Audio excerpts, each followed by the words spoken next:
Machine ಮಾಡಿ ಬಿಟ್ಟು ಹೋಗ್ಯಾನ. ಅವನು ಒಲಿಸ್ಕೋಬೇಕಂದ್ರೆ ಗುರು ಸೇವೆಯೇ ಕಾರಣ. ನೋಡ್ಲಿಕ್ಕೆ ಹೆಂಗೆ ದೃಷ್ಟಿ ಕಾರಣ, ಹಂಗೆ ಗುರು ಕೃಪೆಯನ್ನು ಪಡಿಲಿಕ್ಕೆ ಗುರು ಸೇವೆಯೇ ಕಾರಣ. ಒಂದೊಂದು ದೇವರು ಒಂದೊಂದಕ್ಕೆ ಒಲಿತಾವು. ಶಿವನ ಒಲಿಸ್ಕೋಬೇಕಂದ್ರೆ ಒಂದು ಚರಿಗೆ ನೀರು ಹಾಕಿ ಒಂದು ಬಿಲ್ಪತ್ರಿ ಏರಿಸಿದ್ರೆ ಶಂಕರ್ ಒಲಿದು ಬಿಡ್ತಾನೆ.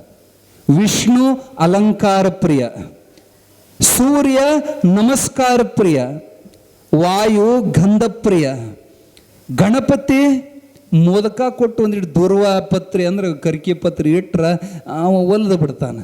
ಒಂದೊಂದು ದೇವರು ಒಂದೊಂದಕ್ಕೆ ಒಲಿತಾವ. ಆದ್ರೆ ಗುರುಗಳು ಉಳಿದು ಯಾವುದನ್ನು ನೋಡಲ್ಲ. ಗುರುಗಳು ಸೇವಾ ಮಾಡಿದವ್ರಿಗೆ ಬಹಳ ಪ್ರೇಮ ಮಾಡ್ತಾರೆ. ಗುರು ಸೇವಾ ಪ್ರಿಯ ಅನ್ನೋದು ಸಣ್ಣ ಹುಡುಗ ಗೊತ್ತಿತ್ತು. ಹೊಳ್ಳಿ ಅವ್ರ ಮಠಕ್ಕೆ ಬಂದ, ಓಡ್ಕೊಂತ ಬಂದ. ಕುದುರೆ ಮ್ಯಾಲ ಗುರುಗಳು ಹೋಗ್ಯಾರ, ಇವ ಓಡ್ಕೊಂತ ಕುದುರೆ ಸಮ ಓಡಿ ಬಂದ. ಅವ್ರು ಇಳಿಯೋದ್ರಾಗ ಬಂದು ನಿಂತಿದ್ದ ಸಿದ್ಧ ಮಠಕ್ಕೆ. ನೋಡಿದ್ರು ನೋಡ್ಲಿಲ್ದಂಗೆ ಒಳಗೆ ಹೋದರು. ಒಂದು ಮಾತಾಡಿಸ್ಲಿಲ್ಲ. ನೀ ಯಾರಪ್ಪ, ಯಾವ ಊರವ, ಯಾಕೆ ಬಂದೀಯ ಅಂತ ಒಂದು ಸಣ್ಣ ಮಾತು ಮಾತಾಡಲಿಲ್ಲ. ಸಿದ್ಧ ಬೇಜಾರು ಮಾಡ್ಕೊಳ್ಳಿಲ್ಲ. ಒಳಗೆ ಹೋದ್ರಂತ ಇವನು ಬೆನ್ನು ಹತ್ತು ಒಳಗೆ ಹೋಗಲಿಲ್ಲ. ಯಾವಾಗ ಗುರುಗಳು ಒಳಗೆ ಬಾ ಅಂತ ಕರೀತಾರ ಅಲ್ಲಿ ತನ ನಾ ಹೊಸಲು ದಾಟೋದಿಲ್ಲ ಅಂತೇಳಿ ಆ ಹೊಸಲಿಗೆ ಅಲ್ಲೇ ನಮಸ್ಕಾರ ಮಾಡಿ ಹೊರಗೆ ನಿಂತ. ಕತ್ಲಾದರೂ ಸಹಿತ ಒಳಗೆ ಬಾ ಅಂತ ಕರೀಲಿಲ್ಲ. ಮತ್ತು ಗುರುಗಳು ಕರೆದಿಲ್ಲ ಅಂದ್ರೆ ಸೇವಕರು ಯಾಕೆ ಕರೀತಾರೆ? ಯಾರು ಇವನು ಕರೀಲಿಲ್ಲ. ಭಾಳ ತಂಪು ಗಾಳಿ, ಚಳಿಗಾಲ, ಥಂಡಿ ತಡೆಯೋಕ್ಕಾಗಲಿಲ್ಲ. ಎಲ್ಲಿ ಈ ಚಳಿ ಅತ್ತಿತ್ತು ನೋಡಿದ ಆ ಗುರುಗಳು ಹತ್ಕೊಂಡ್ಬಂದಿದ್ದ ಕುದುರಿನ ಕಟ್ಟಿ ಹಾಕೋ ಸಲುವಾಗಿ ಒಂದು ಲಾಯ, ಕುದುರೆ ಲಾಯದೊಳಗೆ ಅದು ಸ್ವಲ್ಪ ಬೆಚ್ಚಗನಿಸ್ತು. ಹೋದ, ಕುದುರೆಗೆ ಬೇಡಕೊಂಡ, ಯಪ್ಪ ನನಗಿರಾಕ ಒಂದಿಟ್ಟು ಜಾಗ ಕೊಡು. ಪರಮಾತ್ಮನ ಮಾತು ಕುದುರೆಗೂ ಅರ್ಥ ಆಕಿತ್ತೇನೋ, ಅದು ತಲೆ ಹಿಂಗೆ ಹಾಕ್ತು. ಸಂತೋಷದಿಂದ ಆ ಕುದುರೆಗೆ ಹುಲ್ಲು ತಗೊಂಡು ಮೈ ತಿಕ್ಕಾಕತ್ತ. ನೀ ಎಂಥ ಪುಣ್ಯ ಮಾಡಿದೀಯಪ್ಪ, ನಮ್ಮ ಗುರುಗಳನ್ನ ನಿನ್ನ ಮೈ ಮೇಲೆ ಹೊತ್ತುಕೊಂಡು ತಿರುಗಾಡ್ತೀಯಲ್ಲ, ನೀ ಎಷ್ಟು ದೊಡ್ಡವಪ್ಪ ಅಂತ ಕುದುರೆ ಕಾಲಿಗೆ ನಮಸ್ಕಾರ ಮಾಡಿದ ಸಿದ್ಧ. ಅಷ್ಟೇ ಅಲ್ಲ, ಆ ಕುದುರೆ ಲದ್ದಿ ಹಾಕಿತ್ತು, ಅದನ್ನೆಲ್ಲ ಸ್ವಚ್ಛ ಕೈಯಿಂದ ತೊಳೆದು ಬೆಳೆದು ಕಸ ಹೊಡೆದು ಕುದುರೆಗೆ ಮೇವು ಹಾಕುವಂಥ ಗ್ವಾದನಿ ಒಳಗೆ ಮೇವು ಹಾಕೋ ಗ್ವಾದನ್ಯಾಗ ಮಲಗಿದ, ಹುಲ್ಲಿನ ಮೇಲೆ ಮಲಗಿದ ಸಿದ್ಧ. ಬರೇ ಒಂದು ದಿನದ ಕತೆ ನಾವು ಹೇಳಕತ್ತಿಲ್ಲ, ಒಂದು ತಿಂಗಳ ಕತೆ ಅಲ್ಲ, ಒಂದು ವರ್ಷದ ಕತೆ ಅಲ್ಲ. ಬರೋಬರಿ 12 ವರ್ಷ ಸಿದ್ಧ ಮಲಗಿದ್ದು ಕುದುರೆ ಕಟ್ಟೋ ಮನೆಯಾಗ, ಕುದುರೆ ಮೇವು ಹಾಕೋ ಗ್ವಾದ್ನ್ಯಾಗ ಸಿದ್ಧ ಮಲಗಿದ. 12 ವರ್ಷ ಕುದುರೆ ಲದ್ದಿ ಬಳದ, ಕುದುರೆ ಮೈ ಒರೆಸಿದ, ಅಂಗಳ ಕಸ ಹೊಡಿತಿದ್ದ, ಬಾವಿ ನೀರು ಸೇದ್ ನೀರು ತುಂಬ್ತಿದ್ದ, ಪಾತ್ರೆ ಪಡಗ ತೊಳಿತಿದ್ದ, ಗುರುಗಳು ಅರ್ಬಿ ತೊಳ್ಕೊಂಬರ್ತಿದ್ದ. ಬರೀ ಗುರುಗಳ ಅರ್ಬಿ ಅಲ್ಲ, ಗುರುಗಳು ಶಿಷ್ಯರ ಅರ್ಬಿ ಸಹಿತ ತೊಳ್ಕೊಂಬರ್ತಿದ್ದ, ಕಟ್ಟಿಗೆ ಹೊಡಿತಿದ್ದ, ಕಟ್ಟಿಗೆ ತರ್ತಿದ್ದ. ಪಾಪ ಹುಡುಗ ಮಠದಾಗ ಭಾಳ ಕೆಲಸ ಮಾಡ್ತೈತಿ ಅಂತ ಯಾರ ಮಠದಾಗ ಒಂದಿಷ್ಟು ರೊಟ್ಟಿ ಪಲ್ಯ ಅನ್ನ ಸಾರು ಕೊಡಕ್ಕೆ ಬಂದ್ರೆ ಅವ ಕೈ ಮುಗಿತಿದ್ದ. ದಯವಿಟ್ಟು ಬೇಡ, ನನ್ನ ಗುರುಗಳು ನನಗೆ ತೊತ್ತು ಅನ್ನ ಕೊಡೋತನ ನಮ್ಮ ಮಠದಾಗ ಉಣ್ಣೋದಿಲ್ಲ, ನೀವು ಕೊಟ್ಟದ್ದು ನಾವು ಉಣ್ಣಲ್ಲ, ಗುರು ಕೊಟ್ರೆ ಉಣ್ತೀನಿ, ಗುರು ಕರೆದ್ರೆ ಒಳಗೆ ಬರ್ತೀನಿ ಅಂತ ಶಪಥ ಮಾಡಿದ್ದ. ಪಾಪ ಅರ್ಬಿ ಹರಿದು ಹೋಗ್ಯಾವಂತ ಯಾರ ಕರುಣೆಯಿಂದ ಒಂದು ಅರ್ಬಿ ಕೊಡಕ್ಕೆ ಬಂದ್ರೆ ಸಿದ್ಧ ಅಂತಿದ್ದ. ನೀವು ಕೊಟ್ಟ ಅರ್ಬಿ ನಾವು ಉಡೋದಿಲ್ಲ, ಗುರು ಕೊಟ್ಟ ಅರ್ಬಿ ನಾವು ಉಡ್ತೀನಿ ಹೊರತ ನೀವು ಕೊಟ್ಟ ಅರ್ಬಿ ಉಡೋದಿಲ್ಲ ಅಂತ ಹರಿದ ಅರ್ಬಿ ಒಳಗೆ 5 ಮನೆ ಕಂತಿ ಭಿಕ್ಷಾ ಮಾಡ್ತಿದ್ದ. ಹಸುವಿನ ಸಲುವಾಗಿ ಭಿಕ್ಷಾ ಮಾಡಿ 5 ಮನೆ ಉಣ್ತಿದ್ದ. ಬೆಳಗ್ಗೆ ಸಂಜೆ 2 ಹೊತ್ತು ಶಾಸ್ತ್ರ ಪ್ರವಚನ ನಡೀತಿತ್ತು. ಬಾಗಲಾಗ ಕೂತ್ಕೊಂಡು ಕೇಳ್ತಿದ್ದ. ಬಾಗಲ ಮಗ್ಲಿಗೆ ಒಂದು ಹಾಸಿಗಲ್ಲು, ಇವತ್ತಿಗೂ ಆ ಕಲ್ಲು ಐತಿ. ಸಿದ್ಧ ಕುಂತ ಅದು ಹೆಂಗೆ ಕುಂತ ನಟ್ಟು ಮೂಡೇತದ್ರಾಗ, ಅಜ್ಜ ಕುಂತದ್ದು ಅಷ್ಟು ಮೂಡೇತ. 12 ವರ್ಷ ಕುಂತ ಕಲ್ಲು. 2 ಹೊತ್ತು ಹೊರಗೆ ಕುಂತ ಕಣ್ಣಾಗ ನೀರು ಸುರಿಸ್ತಿದ್ದ, ಆನಂದದ ಕಣ್ಣೀರು. ಅಪ್ಪನ ಬಾಯಾಗ ಬರೋ ಪ್ರವಚನ ಕೇಳಿ ಧನ್ಯೋಸ್ಮಿ ಧನ್ಯೋಸ್ಮಿ ಅಂತಿದ್ದ. ಪ್ರವಚನ ಹೊರಗ ಕೇಳ್ತಿದ್ದ.